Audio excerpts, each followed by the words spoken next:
நிறைவு விழாவில் மிகப்பெரிய கூட்டம் வந்து இருந்தால் நம்ம எல்லாம் நிஜமாக அஞ்சலி செலுத்திக்கிறோம். ஒரே ஒரு செய்தியை மட்டும் சொல்லி முடிச்சிருக்கேன். பத்தமடை பக்கத்தில் சிவசைலம்னு ஒரு ஊர், அங்கே சிவன் மேற்க பார்த்துருப்பார். அங்கே பாபா ட்ரஸ்ட்னு ஒரு அறக்கட்டளை தினசரி 50 முதியவர்களுக்கு கிராமத்திலிருந்து தேர்ந்தெடுத்து வர முடியாதவங்களுக்கு வேன் அனுப்பிச்சு தினசரி 50 முதியவர்களுக்கு அந்த ட்ரஸ்ட்டு பெரிய கட்டடம் அற்புதமான அந்தனமெல்லாம் இருக்குது. அங்கே தினசரி 50 முதியவர்களுக்கு உணவு கொடுக்குறாங்க.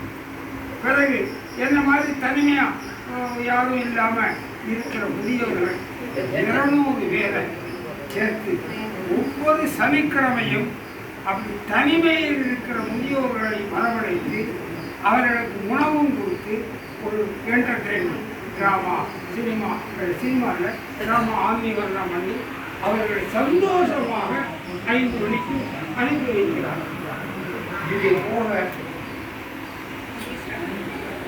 இது போக கிராமத்தில் உள்ள குழந்தைகள் படிக்கிறது இல்லையா, கரஸ்பாண்டன்ஸ் போட்டு BA MA CA taxation banking இதற்கு 7 கோர்ஸ் கிராமத்தில் உள்ள குழந்தைகளுக்கு ஃப்ரீயாக 7 கோர்ஸ் நடத்துகிறாங்க. அந்த 7 கோர்ஸுக்கு வர மாணவர்களுக்கு உணவு கொடுக்குறாங்க, அந்த ஆசிரியர்களுக்கு உணவு கொடுக்குறாங்க. ஆக இப்படிப்பட்ட அபூர்வமான செயல்பாடு நடக்குது. நாங்கள் போயிருந்த பொழுது ஓய்வு பெற்றவர்கள் யாராவது வந்து இங்கே வகுப்புகள் எடுத்தால் அதற்கு நம்ம சம்பளமும் கொடுக்குறாங்க. நான் வந்து அந்த ஆங்கிலம் எடுப்பதற்கு அதனால அங்கேயே அந்த ஆசிரமத்திலேயே தங்கி அந்த குடும்பத்தினுடைய ஆங்கிலம் பேராசிரியராக அந்த 7 கோர்ஸ் இருக்கு.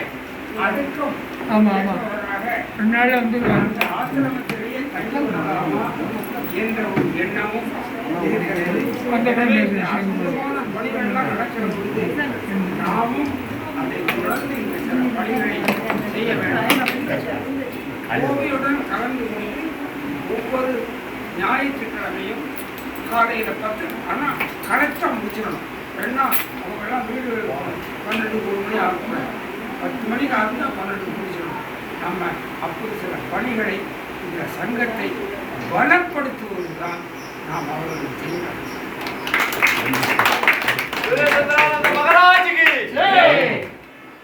ஐயாவுடைய கோரிக்கையை புரிஞ்சுக்கிட்டோம், அவர் குடும்பத்தாருக்கும் நாங்கள் வந்து சமர்ப்பிக்கிறோம். அவங்களுடைய கோரிக்கைதான் அடுத்து வந்து இப்போ நீங்கள் நாங்கள் பார்க்கறது அவர் புரிஞ்சியாக பார்க்கணும் இல்லைங்களா? நம்முடைய பார்வை வேற, அவங்களுடைய வந்து முதன்மையாக அவங்க பார்க்குற பார்வை என்னன்னு சொல்லி அவங்களுக்கு நம்ம வந்து இதில் வந்து நம்ம பேச மாதிரி அவர்கள். ஏன்னா நாங்கள் வந்து குருஜி அப்படிங்கும்போது தான் எங்களுக்கு குருஜி அவங்க ஃபாதராக எடுத்துக்கிறோம். பட் உங்களுக்கு ப்ரிஃபரன்ஸ் அதிகம் குழு தான் இருக்கும். அதனால்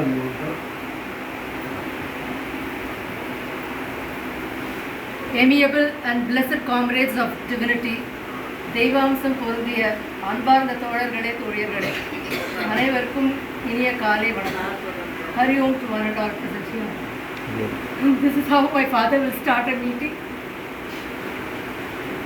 I want to take you people through his entire life. Please give me about 20 minutes so that I will just tell you his entire life. My father, K.V. Ramachandran, was born on 1st July 1935 to brilliant parents, K. Venkatraman and Vasanta as the eldest son. He had 4 brothers and 3 sisters. He was born in Girivanam and then they moved to proper Chennai. They were living in Mutialpet, that is where he studied. He studied in Mutialpet Boys High School. And during his school days, he was actually inspired by father of our nation, Mahatma Gandhi. He has listened to his speech. Speech both he said that all of you should learn Hindi. So just in the way ஒரு கூட்டத்தில் யாராவது சொன்னா சும்மா light ஹார்ட்டடாக கேட்டுட்டு போவோம். But Appa took it very seriously and he learned Hindi. And his second meeting பார்க்கும்போது he said see Hindi கற்றுனா மாத்திரம் போகாது, you must perpetuate Hindi, எல்லாருக்கும் ஹிந்தி சொல்லி தரணும்.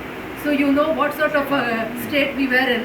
The first thing is Hindi ஒழிகள்ங்கிறது தான் major thing. That was my father always lived to his wishes. யார் என்ன சொன்னாலும் கவலை இல்லைன்னு அப்பா ஹிந்தி கற்றுனாரு. அதுக்கப்புறமா after his schooling he did his intermediate in Pachepas College, and then அந்த காலத்தில் BA Maths. He did BA Maths in New College. He first got an appointment in High Court as an assistant. Immediately, கொஞ்ச நாள்லயே he got a job in LIC. My tata was also in LIC. Of course, இந்த காலத்து மாதிரி it is not nepotism. They got the job on their own. So he worked in LIC. LIC slowly from assistant he slowly came up. அப்புறம் அங்கே வந்து Hindi he started taking Hindi classes. அதாவது government officers எல்ஐசிலெல்லாம் Hindi exam pass பண்ணாக்கா you get your increments. Hindi is compulsory. So அப்பா வந்து ஹிந்தி செல்லில் use to take classes.